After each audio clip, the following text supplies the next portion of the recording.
Oh my gosh, guys, Armada Wave 7 announced. Thrawn is here. We're going to talk about it. Holy crap. We got the MC-75. We got a new ISD with Thrawn. There's so much to talk about, and there's so much we still don't know. Oh my gosh, this is awesome. I feel like I'm empowered with the Force right now. Let's talk about this. Holy crap. So, first question you might be thinking is, why didn't they announce this at Gen Con, right? And is this the big thing that was coming? Well, this is big. This is a game changer. We're going to talk about Grand Admiral Thrawn first, because he's the star of the show. 32-point commander, not that expensive. After deploying fleets, place 3 face-down command dials on this card. At the start of each ship phase, you may reveal and discard one of those dials. Doesn't have to be the top one. If you do, until the end of the round, before each friendly ship activates, it gains 1 additional dial matching that discarded dial.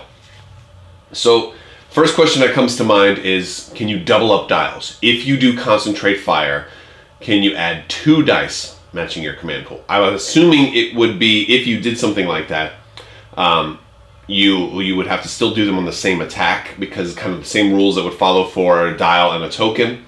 But I'm like, imagine the engineering power if you could double up. That's insane. Like, interdictors now could get like 10. Wow. Wow. Yeah, so that's the one question is, can you double up? But second question is, I don't know. I don't even have a second question about that. It's just, wow, that's cool, and it seems very, very thematically appropriate for Thrawn. So I like that, and it seems like it's very good for squadron builds, especially, and it's very good for me because I'm the type of person I generally like to do like a single command the whole game for a lot of my fleets, because it takes a lot of thinking out of some of the strategy. I'm like, okay, you know what? My Architects are going to concentrate fire the whole game. And now all of a sudden, you know, I'm like, you know what, this turn I might want extra navigation. You know, so boom, everybody gets a free nav on top of their concentrate fire, so they don't lose anything. So it's, or if I screwed up, I'm like, you know what, I got a couple of guys that are close to dying, let's give everybody engineering. That's really cool. So what else comes with this Thrawn pack? It's the Chimera.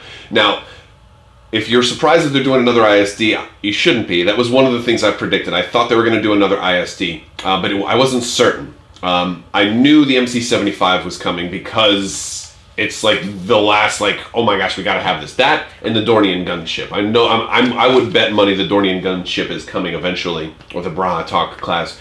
But we know that that's going to probably come too. It's been in too many things. Plus, it's hard canon from the original trilogy, and is on Rebels, and is in Rogue One. It's everywhere, right? So we know that that's coming. But I wasn't sure how they were going to do another ISD. We knew the Chimera title had to come at a certain point, and they haven't showed us that. But you know, if we look at the spread here, it's cool. Oh, all right, before I get to the spread, I was surprised the way they did this, because I figured the Chimera was going to come, but I didn't know if they were going to do like a different, like a physically different model. It looks like it's basically the same ISD. And it looks to me like it can take all the same titles. It can mix and match titles, and we get 2 new two new ship cards for it. And it looks like you can mix and match because it comes with 3, and that's the whole idea. It comes with 3 of each of these. So the surprising thing to me was also that they did the Chimera paint job on the top of the ISD, because it's actually on the bottom. So one of the things that you know, I thought they were going to do the Chimera, but I was like, but why would they paint the bottom of a ship when you're never going to see that? So it makes sense for gameplay reasons that you would want your artwork on the top, even if it was on the bottom. So if you have to fudge the canon a little bit, I'm okay with that. You know, I'm okay with that. It makes sense. I want to see the artwork, and you never really see the bottom of your ships in the game. So, okay. You got me. I didn't predict that you were gonna, you know, put the paint job on the top, so very cool. I'm pleased. I'm very pleased. I'm a little less than pleased because I've already got 3 ISDs, and so this is gonna be a 4th one, and you can't run 4 ISDs at all. So I think it's, you know, we're gonna need a point increase. I mean, I could probably do it in the campaign. I could probably fit I think it's time for 500-point games, but I'll investigate that a little further as we do some builds with some of this new stuff too, once this gets closer to coming out. But yeah, so didn't expect, you know, I wasn't sure what they were going to do. There's other Imperial ships I thought they could do, but I had a feeling this was coming. I knew they were going to have to do Thrawn at some point. I'm still not certain if this is the something big that's coming, or if this is the biggest thing that's coming, because I'm still, you know, I still didn't get the, you know, Executor yet, so no Superstar Destroyers yet. But this is great. Thrawn is very good, and the fact that we don't have Piet yet is also another thing. You know, if they did Piet without the Executor, you'd be like, oh, well, maybe we're not getting a Superstar Destroyer. But since we don't have Piet yet, we know that that's still coming. But no more talk about that. Let's talk about this. Oh man. Okay, so I want to talk about our two new ship cards first. This Imperial Star Destroyer Kuat Refit. Okay, so this is all right. This one is all right. We've got our black dice, red dice. It looks a lot like the ISD-1, right? It's a little different as far as the cost. So it's at 112. Now, 112 is 2 points more than our ISD-1, but how much would Minister Tua cost to add, right? That would be like your 2 points right there. So you don't have to put Tua on here because this comes with a defensive retrofit. So now all of a sudden you can be defensive on a black die Star Destroyer without having to add your unique officer. And so if you wanted to run this and an ISD-1 with Tua, you could do that. Although I would probably just run 2 of these because you're going to get 3 of each of these cards with this expansion pack. So that much is cool. You also have Ordnance on here, so now all of a sudden this looks like a great opportunity for boarding parties and the Avenger, because this one's designed to get into close range and has more survivability because the built-in defensive retrofit. I think this is a great candidate for something like that. The only thing you're really lacking here is your turbo laser. But you know, you really need that. You don't have as much squadron support on this one. But I prefer that because the ISD-1 is kind of good for so many different things. This one's a little bit more focused towards that Avenger boarding party kind of role. So it's a little bit more refined. You could still hit some squadrons with this if you needed to, but it's more designed to fit that role and abandon the squadron benefit that it had, because you weren't using a boarding party Avenger for squadron support. You were using it to get in there and kill stuff at close range. And adding the Ordnance to it just makes it that much better. So not bad. Not bad. It seems like a one-trick pony to me though, but that's fine. Now I want to talk about this. Oh, the Cymoon 1 refit. Look at this thing. This is so great. First off, double turbo laser. Ha ha! Take that, rebels, with your Liberty scum. Oh man, with double turbo laser for the Empire, finally. Okay, so now this is a real Star Destroyer. Guys, I'm never taking an ISD-2 again. Well, maybe. I might not ever take an ISD-2 again. This thing is insane. Now, what it loses is the defensive retrofit. But it's only 112 points again. Okay. We got our 2 black dice for squadrons, so we're pretty likely to hurt squadrons if they get close to us. But the front arc, this is a front arc focused, oh my gosh, a front arc focused ship. Also, we got the fleet support thing. So now this was a Rebel exclusive upgrade, and now the Empire has access to it. Oh boy, and it looks like we were even getting a new fleet support in this pack too. So that's cool. Looks like we're gonna get maybe an intensify forward firepower or intensify firepower or something like that. So, but we'll talk about the spread here in a minute. But oh man, Imperial Star Destroyer Cymoon 1 refit. This is just amazing. The only thing it doesn't have is the ion cannon, so we can't rely on just spending a blue die to get our rerolls for all those blank reds we're gonna roll. But no problem. Hey, I like to run Vader as my commander, right? Oh, Vader wants like 3 of these Cymoons. Vader wants 3 Cymoons with Spinal Armament XI7, something like that. Oh, or, God, can we even fit 3 of those with all of that? I don't know. I haven't done the math yet. But sheesh, this is something else. This is a thing of beauty, and it's still only 112 points. It's got 3 squadrons, so I guess you could do that, but I don't know. I mean, gosh, and there's gonna be new titles too. So Oh, yeah. So since we're still talking about the Thrawn part, because there's less to talk about for the Rebels, I want to jump into the spread of what they give us. So, all right, we get some gauntlet fighters, okay? Again, this is nice looking. This is really nice looking. We've got two. It's weird to see squadrons come with a ship. So this is going to be an expensive. I promise you, this is going to be an expensive wave. This is going to be at least $50, if not more, because you're getting a lot of plastic. You're getting a lot of content. Like, this is going to be the new, like, I'm going to have to update my what to buy first for Armada, because this is probably going to be at the top of the list for the Empire. You're getting so much. You know, you're getting a ton of stuff. So that's really cool. One of the things we can see is that there's a new Darth Vader card. Now, this is not your Darth Vader commander. This is a Darth Vader boarding party. So it looks like this Darth Vader card actually kills one of their crew. But it's basically, other than that, you know, it activates like a standard boarding party type card. You know, looking at some of the other things we've got, some kind of defensive early warning card, some kind of taskmaster card, Indus instructor type card, a governor, I'm guessing Governor Price, a captain, and from the artwork it looks like it's Captain Sloan, maybe. So it looks like an officer version of Sloan. And then our Grand Admiral Thrawn card. We've got Entrapment Formation and Intensify something. And so like maybe a Sovereign title card. Looks like we might have two other title cards that are not unique, so we might be able to get like a swarm of ISDs. I think multiple ISDs is going to be the new hotness. It seems like that's what they're going for. But what I really want to draw your attention to is the fact that there are multiple cards face down in this spread. We usually don't have that many cards face down, so it's either that they're just duplicates, but they're not usually afraid to show duplicates, because it looks like, I'm guessing, what are two of the same title, we're showing two duplicates. So why are there so many face down cards? You know, and that really kind of makes me wonder what's going on here with these face down cards. So there's multiple face down cards. I'm liking that. So the Gauntlet Fighters, it looks like we've got 7 hull on these things, and I'm guessing that's Gar Saxon, because the art looks a little bit like them, and I can see the first letter starts with a G. And that would make sense. It's straight out of Rebels. Gar Saxon was the Rebels version. It makes me wonder if we're going to also get a Rebels version of this same ship. I'm guessing maybe no, because they don't really do that. But yeah, so it's an interesting spread, and there's so much stuff that's still hidden.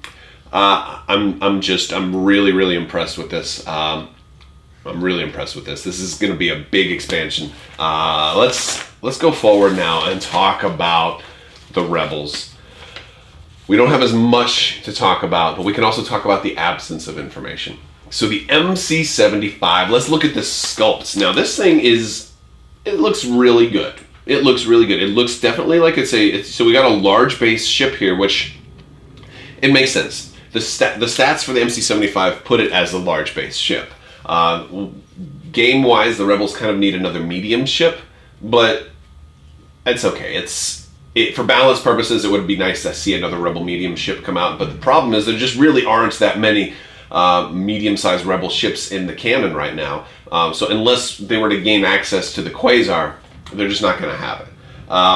Now, if we look at what's on the, this is a big side arc ship, so this is a great candidate for Admiral Akbar. You've got 3 red and 2 blue on the version that we can see. It also looks like it's heavily shielded. It looks shielded similar to an ISD, which is great, but it doesn't have the front arc of an ISD, although it does have a significant front arc.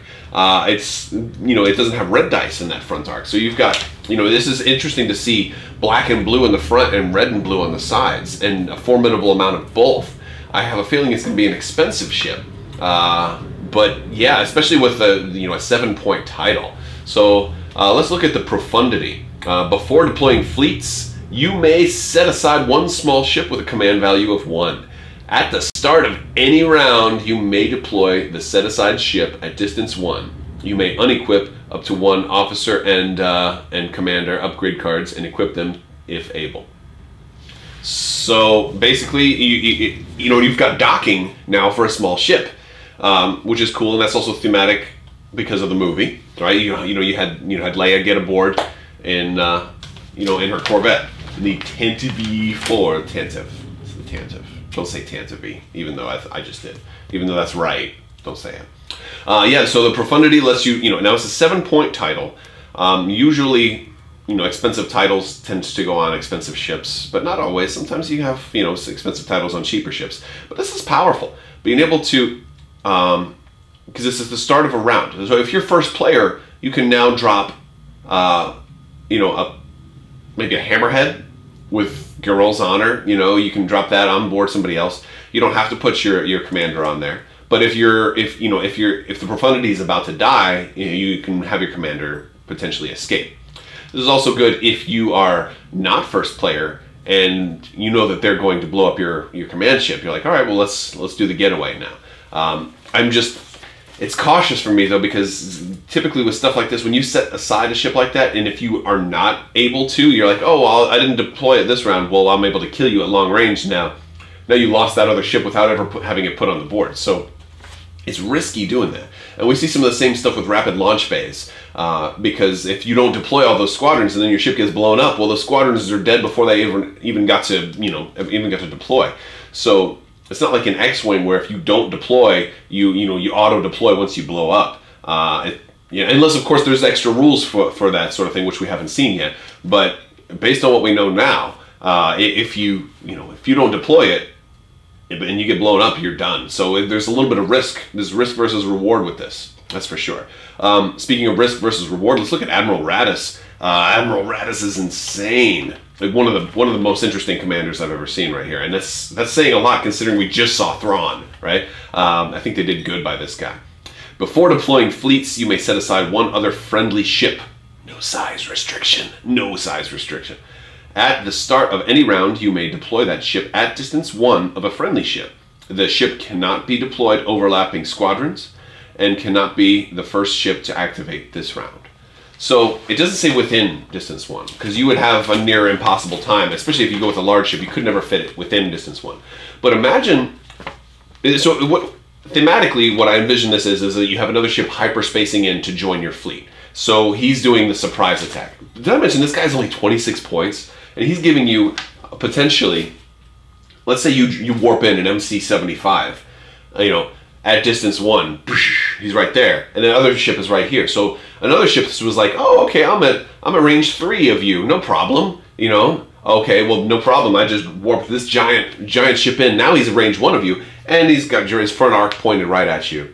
And I mean, this adds a tremendous amount of unpredictability to a game. This is going to be one of the most fun commanders ever.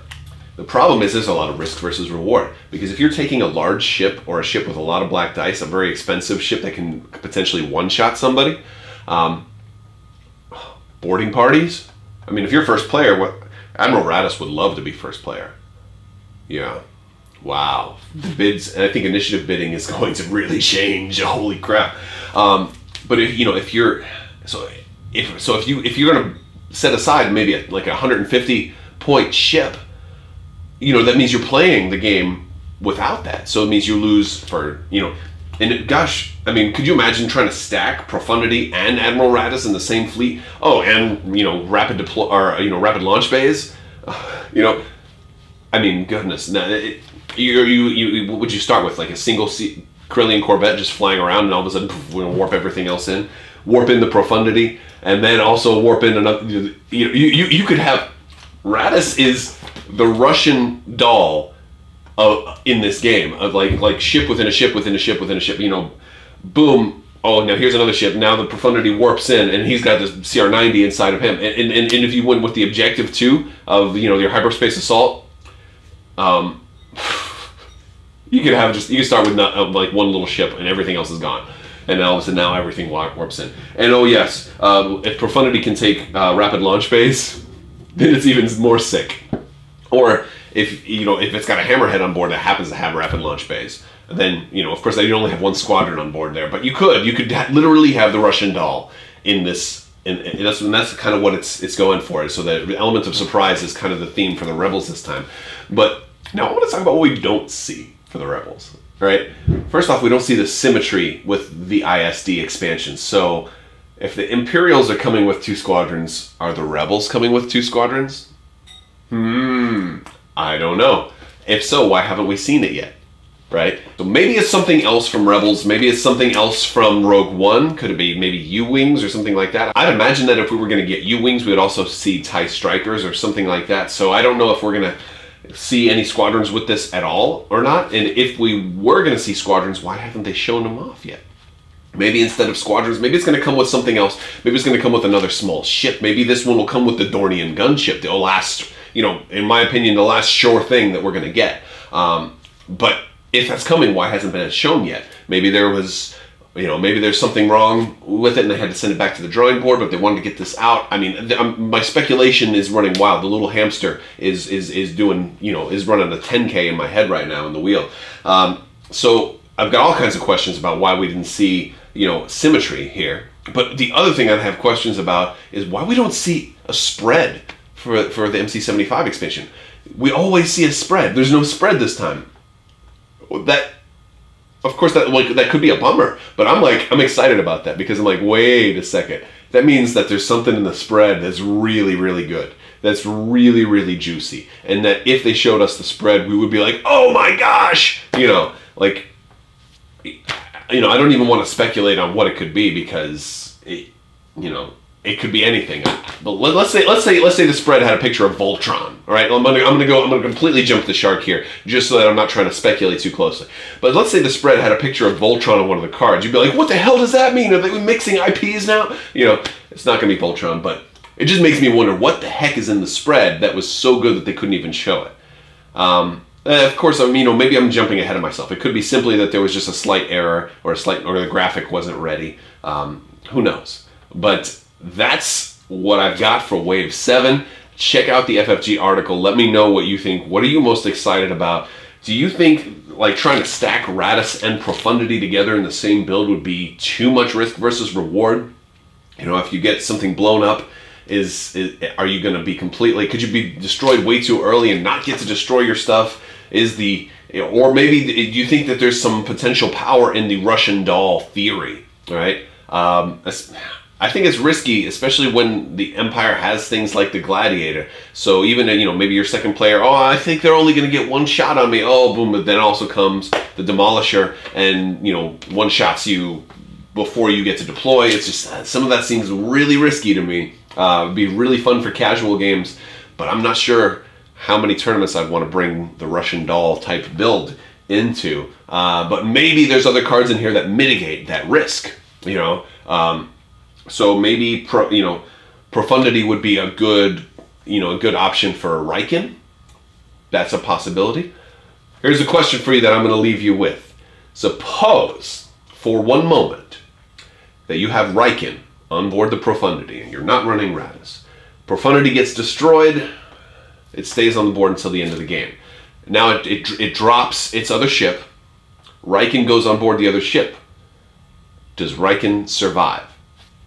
I'm inclined to think he does because it's only the ship that's destroyed, and since he got off, I think that might need to be in the FAQ though, because from a certain point of view, you know, like it's always been, once Riken is destroyed, he stays alive, but he's going away at the end of the turn. I think it might need to be in an FAQ just to alleviate some confusion, but to me it seems thematic and obvious that he would get on board the lifeboat and then run away at that point in time. Of course, you couldn't do it if it was a flotilla, and I think that's why it says if able, because your commander can't get on board a flotilla. Although I think this would be a case where you probably should be able to put him on board a flotilla if it's the case of the Profundity, because it's literally, he's running for his life if he was going to get destroyed.